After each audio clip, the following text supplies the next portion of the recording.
I'm Seren Waverly, the daughter no one expected anything from, the one who was always too serious, too quiet, too invisible to fail or succeed.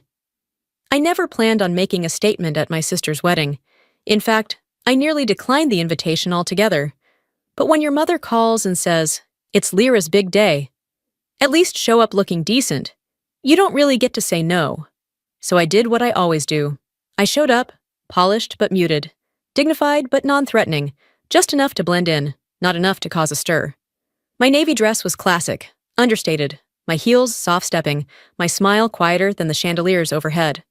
I knew exactly how to navigate this kind of evening, stay near the edges, speak only when spoken to, and above all, never overshadow the golden child. I thought I could get through it. One evening of fake smiles and being reminded how small I still was in their eyes. I thought I could endure it, like I had every holiday dinner, every family photo, every backhanded comment for the last 20 years. But what I didn't plan for was being recognized, not as the disappointment, not as the older sister still finding her way, but as the woman whose silence had built an empire. And that moment, it didn't just change the room, it changed everything. The Grand Andel Hotel was exactly what I expected from my sister. Excessive, over-curated, and thirsty for attention. Crystal chandeliers glittered above like frozen daggers, casting their judgmental light over towering floral arrangements and hand-calligraphed place cards. Everything screamed luxury. But none of it surprised me. Lyra had always treated appearances like currency, and tonight, she was richer than ever. I arrived just past 7, precisely late enough to avoid the awkward family photo ops, but early enough not to offend my mother. She found me before I even took my first sip of champagne. "There you are," she snapped, the sharp edge of her tone concealed beneath a brittle smile. Her dress was tailored to perfection, too perfect, like everything else she touched. "Why are you hiding by the coat check?" "Just taking it all in," I replied smoothly, offering a tight smile. Her eyes drifted down my outfit, pausing at the modest neckline, then the shoes. "You look fine," she said, which in my mother's lexicon was damning with faint praise. "But you could have chosen something more polished. This is a high-profile wedding, Seren, not one of your little office mixers." Little office mixers. She said it with the same dismissive wave she used on flies. I'd chaired a billion-dollar acquisition meeting just 3 days ago, but of course, in this family, anything short of a wedding or a baby shower didn't count as an achievement. I nodded, as I always had. She turned away before I could speak, scanning the room for someone more valuable to talk to. She never asked about my work. She never had. I stood near the marble pillars, a quiet part of the architecture, the place I'd always occupied, seen but not important, included but never considered. And then, as if summoned by the universe to complete the performance, Lyra made her grand entrance. She floated in like a swan through a sea of sycophants, radiant in her bespoke gown, arm in arm with her new husband, Declan, the heir to a family-run tech dynasty. Her smile was the kind that didn't reach the eyes, the kind that needed an audience. "Seren!" she called, as if we were old friends, rather than years deep into a cold war of subtle sabotage. I braced myself. She stopped 2 steps away, lifting her champagne flute like a prop. "Still lurking in corners at parties?" she said, loudly enough to catch the attention of the nearby crowd. I kept my voice neutral. "Only the ones worth attending." Declan chuckled, assuming it was all in good fun. "She told me you work at that... What was it? Rainbow Consulting?" "Aurora," I corrected, gently but firmly. Lyra waved her hand with mock apology. Right. The boutique one, still helping small businesses and doing freelance things?" "It keeps me busy," I said, my tone perfectly even. She leaned closer. "You know, Mom and Dad were really worried about you for a while. No ring, no real career, but you're still trying. Independence counts for something. Even if it doesn't pay much." The comment bounced off me. Not because it didn't sting, because I'd been inoculated over the years. Back in school, I was the one who earned honors, scholarships, internships. Lyra? She barely graduated. But charm is a kind of currency too. And she spent it well. Dad made a few calls. A family friend pulled strings. Lyra landed at Arvintech as an entry-level analyst and climbed the ranks fast. Not because she was the best, because the path was paved. Me? I was told to be realistic, to manage expectations, to stay safe. So I did what no one expected. I built my own path. In silence, in shadow. Lyra clinked her glass against mine, lips curled. Well, cheers to you, big sis. May your little company bring you happiness, if not wealth. I raised my glass and smiled back. Oh, it has, I said. More than you know. Because what they didn't know was everything. As the evening unfolded, the ballroom pulsed with energy. Expensive laughter, staged toasts, and the low hum of strategic networking disguised as celebration. I remained close to the perimeter, sipping my second glass of champagne, watching Lyra navigate her crowd like a practiced politician. She was glowing, not from love, from power. This was her crowning moment, and she'd orchestrated it to perfection. Until she made an announcement. A soft clink of silver against glass silenced the room. She stood near the jazz band's platform, her silhouette luminous under the chandeliers. I just want to thank everyone for being here tonight, she said, her smile rehearsed and photogenic. This day means everything to me and Declan, of course, but it's also special because someone very important is joining us shortly. She paused. Richard Carr, the CEO of Arvintech, will be arriving in just a few minutes. A collective gasp and murmurs followed. Carr never attended employee functions, but Lyra wore her faux humility like a sash. I guess I'm not just any employee. I didn't need to guess. I already knew. Richard Carr had been trying to secure a face-to-face meeting with the CEO of Aurora Consulting for the past 3 months. His board had sent over proposals, partnership drafts, and multiple urgent requests. I'd read every one of them, and ignored them, strategically. Let them wait, let them sweat. Because I don't chase power, I attract it. And tonight, Richard Carr would finally meet the woman he'd been chasing, all while standing under a crystal chandelier at someone else's wedding. The double doors swung open with ceremonial timing. The room hushed as if cued by an invisible conductor. Richard Carr entered like a storm in a tailored suit, tall, silver-haired, calm. He scanned the room once. His eyes passed over Lyra, over Declan, over the crowd, and then they locked on me.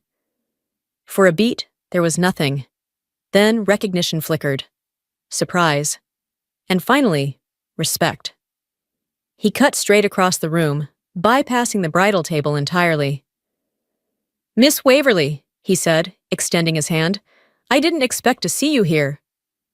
Dead silence. My champagne glass paused mid-air. Across the room, my mother's brows furrowed. Declan leaned into Lyra, whispering something confused. Lyra's smile froze on her face. I took his hand with poised indifference. Mr. Carr, it's good to see you. He smiled wider. If I had known you'd be here, I would have delivered our proposal in person. We've been hoping to get on your calendar for weeks. By now, every conversation in the room had died. Every head had turned. Lyra took a step forward, confusion dawning into dread. Wait. You two know each other? Richard turned, finally acknowledging the bride. Oh, you must be the one from Arvintech. Lyra, was it? She nodded, eyes flicking between us. Didn't you tell me your sister runs Aurora? He asked, genuinely puzzled. Lyra blinked. What? No, she runs some consulting thing, I think. Something small. He frowned slightly. Aurora Consulting isn't small, Miss Waverly. It's a market leader. We've been exploring a merger for months. My mother gasped. My father dropped his fork. Declan stared at me like I'd grown a second head. I turned to them, still calm. It started small, out of a shared office in Queens, actually. 12 years ago. Now we advise over half the Fortune 500. Richard nodded proudly. Her team is top tier. We need Aurora. Arvintech's financial model isn't sustainable without restructuring. Lyra's voice cracked. Merger? What merger? I met her eyes, letting the weight settle. Aurora has been in talks to acquire Arvintech since late last quarter. It's nearing the final phase. Her mouth opened, but no sound came. I tilted my head. No one told you? Huh? My voice wasn't cruel, but it didn't need to be. Truth, when delivered at the right moment, cuts sharper than spite. Why didn't anyone tell me? She whispered. Maybe, I said, because you never asked. The crowd wasn't whispering anymore. They were gawking. Phones hovered midair. My parents sat frozen, mouths open, eyes darting between me and the man who just confirmed everything. The spotlight Lyra worshipped had shifted, and it was now aimed where it always should have been. On me. The velvet lounge off the main ballroom was meant to be a retreat for the bridal party, a quiet place for touch-ups and nerves. But that night, it became a battleground. Lyra, Declan, my parents, and I stood beneath the dim sconces and silk-draped walls. No audience this time. Just 4 people, and years of unspoken hierarchy unraveling by the second. You couldn't wait, could you? Lyra snapped, stepping toward me. Her makeup was flawless, but her voice was cracking. You just had to ruin my wedding. I didn't ruin anything, I said evenly. I didn't make Carr show up. That was your performance. You could have warned me. I arched a brow. Why? So you could tell him not to shake my hand? Her eyes flashed. You made me look like an idiot. No, I said. You did that, by assuming I was still beneath you. My mother stepped in. Girls, enough. This isn't the time. Isn't it? I turned to face her fully. You've spent years telling me what's appropriate. When to speak, what to wear, what dreams were worth having. Now you're embarrassed because the one you all ignored turned out to matter? She flinched. My father cleared his throat, like he always did when he didn't know what else to offer. Seren, honey. We didn't know. You never told us. No, I said. You never asked. That landed harder than I expected. My mother's lip trembled, but I wasn't done. Do you remember my senior year of college? I continued. When I interned at that startup in Queens and said I wanted to try building something, you told me to be careful, that it sounded unstable. You begged me to take the offer from that corporate bank. Because we were worried, she said quietly. No, I said, colder now. Because you didn't believe I could make it, but you believed in her. I gestured toward Lyra. You co-signed her Manhattan lease. You paid for her MBA out of the family account, money I contributed to from my scholarship refunds and summer jobs. My father looked ashamed. We always meant to pay you back. You never did. My voice had dropped to a whisper, the kind that doesn't ask for pity, only recognition. You thought I was disposable, smart, sure, but not impressive, not the type to make things happen. I turned back to Lyra. And you? Ever wonder why I never talked about work? Because you weren't listening. You were too busy playing Golden Girl while I was grinding through 80-hour weeks, hiring staff, pitching clients, building something no one handed me. She folded her arms. So what? Now you think you're better than us? No, I said softly. I know I am, and I've known for a long time. Declan looked like he wanted to evaporate. My mother sat down on the edge of a chaise, her posture folding in on itself. We made mistakes, she whispered. But we were trying to protect you. The business world is cruel, especially for women. And yet, here I am, I said, voice sharp. Standing, thriving, running the company that's about to rescue your precious Arvintech from collapse. Lyra looked like the air had been knocked out of her. Rescue? You think this merger is some cute collaboration? I asked. Richard Carr doesn't collaborate when his numbers are bleeding red. He begged us. I just gave him enough rope to feel like it was his idea. My father stood again, more defensive now. You're talking about acquiring the company where your sister works. What happens to her? That depends entirely on her, I said. And whether she's capable of standing without a hand up. Lyra blinked, eyes glassy now. So this is it? Revenge? I took a slow breath. No, this is accountability. She sank into a chair, shoulders slumped. The glow was gone. The golden girl was no longer gilded, just a sister sitting in the ruins of her assumptions. I didn't gloat. I didn't smirk. I simply stood taller than I ever had in their presence. For the first time in my life, I wasn't the backup plan. I wasn't the dutiful daughter or the afterthought. I was the force they never saw coming. 2 weeks later, I stood before the glass doors of Arventech's headquarters, watching my own reflection blur into the skyline. The building had always symbolized prestige in my family. Where Lyra worked, where success was measured in floor numbers and corner offices. Now it was mine to restructure.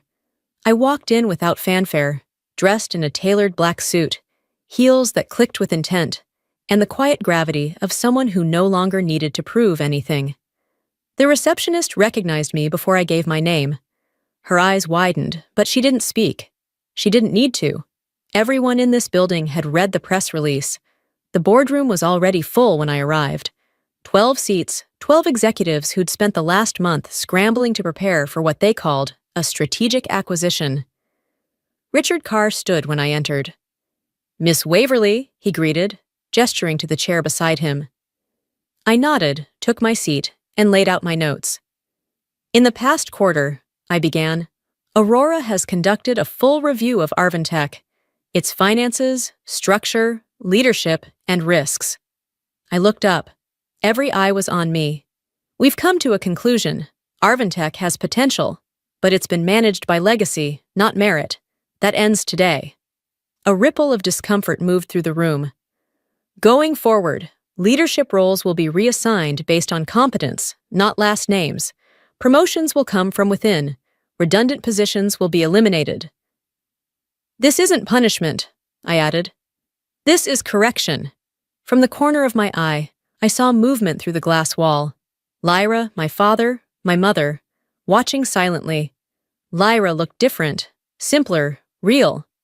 I continued. "Departmental reorg begins next quarter. All decisions will go through Aurora oversight." Richard leaned over. "You're more ruthless than I imagined." "Not ruthless," I replied. "Just clear-eyed." He smiled. "And your sister?"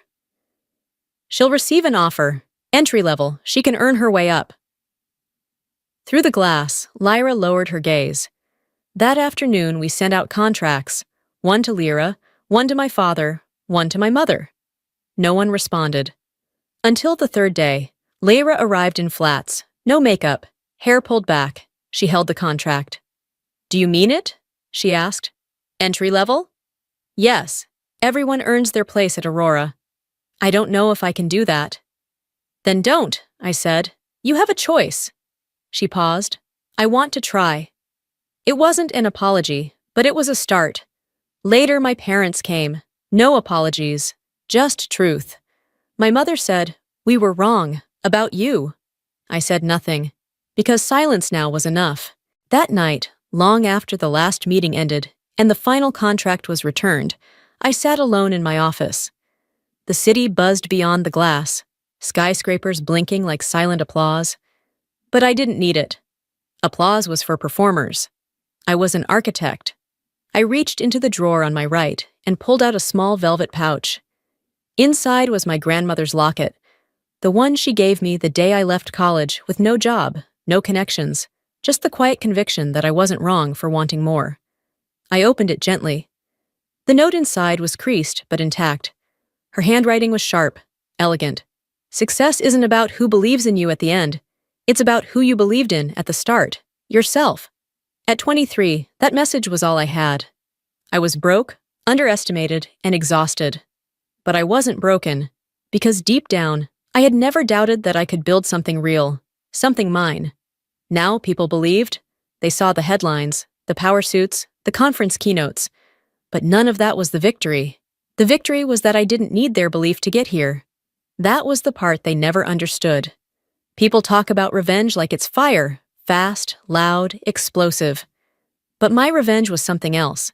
It was precision, patience, poise. It was the art of being underestimated long enough to make your move without noise. The kind of silence that doesn't surrender, It strategizes. I didn't storm into that ballroom to make a scene. I showed up to do what I always do: observe, calculate, adapt. And when the spotlight finally turned toward me, I didn't flinch. I stepped into it, because I had built myself for that moment.